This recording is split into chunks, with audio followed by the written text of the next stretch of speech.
Dreyer and of Pantene Building Supplies. How we doing? Not bad.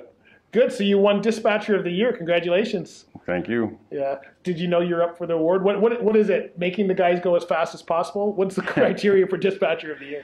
No, nowadays it's not as fast as possible. It's keeping drivers happy. It's it's keeping the product moving, and if they're happy, then the product moves and gets to the end delivery as efficiently as we can, right?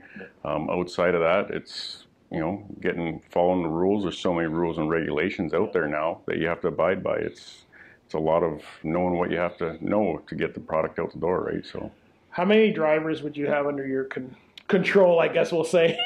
At one time I had about 7 drivers under my control. We're down to 3 or 4 right now. Industry has gotten pretty tough getting drivers.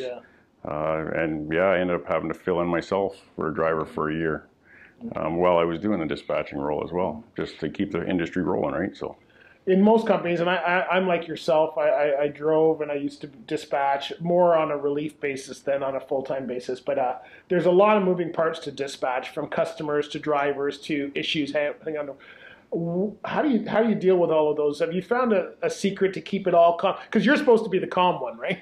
Yeah, I'm supposed to be the calm one, not always the calm one, but yeah, it's finding a balance. It's finding a balance between our sales staff, our drivers, our customers, making the customers understand, okay, the industry's, it has rules and regulations as well, right? If the customers don't realize that we have rules that we have to abide by to get it there, then they just start yelling and screaming at us, right? And then that doesn't get anything done efficiently, right? So they have to understand that the driver had to follow rules and regulations. He had to stop at scales. He had to, and that's what I found is best, is of our sales staff and the customer end of it. If there's interaction there, it is helping out the drivers. It's helping out the industry, right? To get the trucks safely where we have to go. So it sounds like there's a lot of education